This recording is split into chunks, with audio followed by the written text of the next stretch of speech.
Hello dear friends, ഇന്ന് നമ്മൾ തയ്യാറാക്കാൻ പോകുന്നത് കുട്ടയപ്പമാണ്. അതിന് വേണ്ടിയിട്ട് ഞാനിവിടെ ഒരു ശർക്കരയുടെ മുക്കാൽ ഭാഗത്തോളം എടുത്തിട്ടുണ്ട്. ഉണ്ട ശർക്കരയില്ലേ, അതിൻ്റെ മുക്കാൽ ഭാഗത്തോളം എടുത്തിട്ടുണ്ട്. അതിലേക്ക് ഒരു ഗ്ലാസ് വെള്ളം കൂടി ഒഴിച്ചിട്ട് നമുക്ക് ശർക്കര ഒന്ന് നന്നായിട്ട് ഉരുക്കിയെടുക്കാം. ഇനി നമുക്ക് 2 കപ്പ് ഗോതമ്പ് പൊടി ഒരു പാത്രത്തിലേക്ക് ഇട്ട് കൊടുക്കാം. അപ്പോൾ നല്ല ഹെൽത്തി ആയിട്ടുള്ള ഒരു ഈവനിങ് സ്നാക്കാണ് കേട്ടോ ഇത്.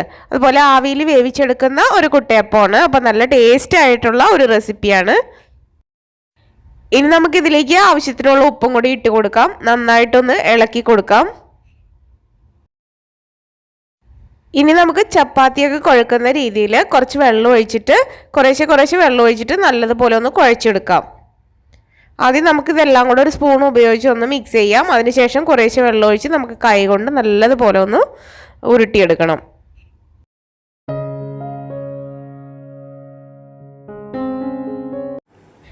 ഇതിപ്പോൾ നല്ലതുപോലെ കുഴച്ച് വെച്ചിട്ടുണ്ട്. ഈ ഒരു പാകത്തിനാണ് ഞാനിവിടെ കുഴച്ചിരിക്കുന്നത്.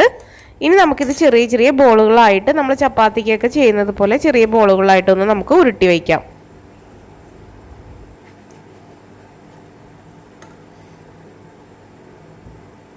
അപ്പോൾ നമുക്ക് 9 ബോളുകൾ കിട്ടിയിട്ടുണ്ട്. ഇനി ഇത് നമുക്കൊന്ന് മൂടി വെച്ച് കൊടുക്കാം.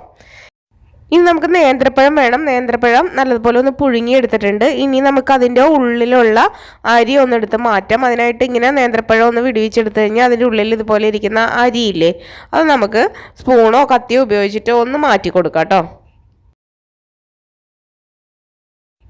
അതിനുശേഷം നമുക്കിത് ചെറിയ ചെറിയ പീസുകളായിട്ട് ഇതുപോലെ അങ്ങോട്ടും ഇങ്ങോട്ടൊക്കെ ഒന്ന് കട്ട് ചെയ്ത് കൊടുക്കാം. അപ്പം നല്ലപോലെ ചെറിയ ചെറിയ പീസുകളായിട്ട് കിട്ടും. എന്നിട്ട് അത് നമുക്കൊന്ന് മാറ്റി വെച്ച് കൊടുക്കാം.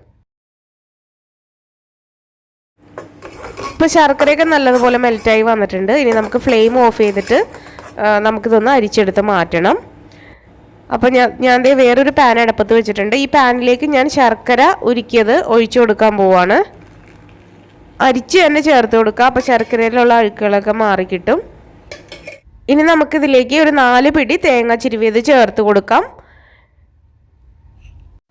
ഒപ്പം തന്നെ നമ്മൾ നേരത്തെ പുഴുങ്ങി വെച്ചിരിക്കുന്ന നേന്ത്രപ്പഴം കൂടി ഇതിനകത്തേക്ക് ഇട്ട് കൊടുക്കാം. ഇനി ഇതെല്ലാം നല്ലതുപോലെ ഒന്ന് മിക്സ് ചെയ്ത് കൊടുക്കാം. മീഡിയം ഫ്ലെയിമിൽ ഇട്ടിട്ട് നമുക്ക് ഈ ശർക്കരയൊക്കെ നല്ലതുപോലെ ഒന്ന് വറ്റി വരുന്നത് വരെ ഇളക്കി കൊടുത്തുകൊണ്ടിരിക്കാം.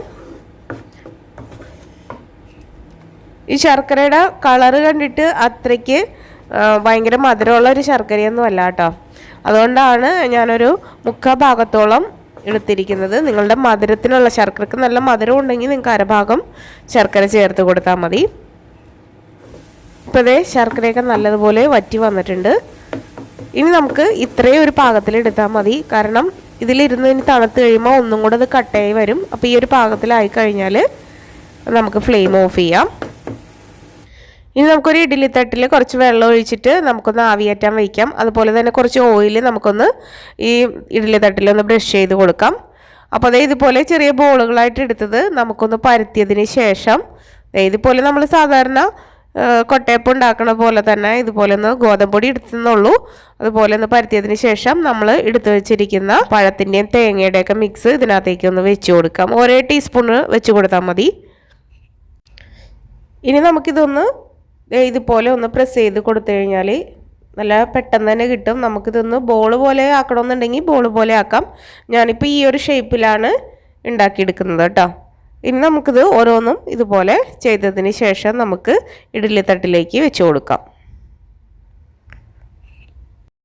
അപ്പോൾ അത് കൊട്ടയപ്പം എല്ലാം തന്നെ ശരിയാക്കി വെച്ചിട്ടുണ്ട്. ഇനി നമുക്കിതൊന്ന് മൂടി വെച്ചിട്ട് ഒന്ന് ആവിയിൽ വേവിച്ചെടുക്കാം. ഹൈ ഫ്ലെയിമിൽ വെച്ചിട്ട് നന്നായിട്ട് തന്നെ നമുക്ക് വേവിച്ചെടുക്കാം.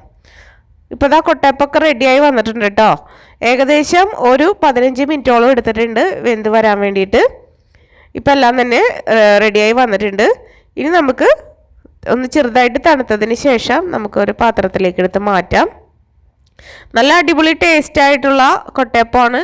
ഈവനിങ് സ്നാക്കായിട്ട് നമുക്ക് ഹെൽത്തി ആയിട്ട് ഉപയോഗിക്കാൻ പറ്റുന്ന, എണ്ണയിലൊന്നും വറുക്കാതെ തന്നെ നല്ല ടേസ്റ്റി ആയിട്ടുള്ളതുമായിട്ടുള്ള ഈവനിങ് സ്നാക്കാണ്. അപ്പോൾ എല്ലാവരും ഒന്ന് ട്രൈ ചെയ്ത് നോക്കുക. പ്രത്യേകിച്ച് ഗോതമ്പ് പൊടിയാണ്. അപ്പോൾ നിങ്ങൾക്ക് ഇതുപോലെയുള്ള റെസിപ്പികൾക്കായിട്ട് നമ്മുടെ ഫിസി കിച്ചൺ വേൾഡ് ഒന്ന് സബ്സ്ക്രൈബ് ചെയ്ത് സപ്പോർട്ട് ചെയ്യുക. ഒപ്പം വീഡിയോ ഇഷ്ടമായെങ്കിൽ ഒന്ന് ലൈക്ക് ചെയ്യാനും അതുപോലെ ഷെയർ ചെയ്യാനും ഒന്ന് സബ്സ്ക്രൈബ് ചെയ്യാനും മറക്കരുത്. അപ്പോൾ നമുക്ക് പുതിയൊരു എപ്പിസോഡിൽ പുതിയൊരു റെസിപ്പിയുമായിട്ട് വീണ്ടും കണ്ടുമുട്ടാം. Okay, bye, thank U.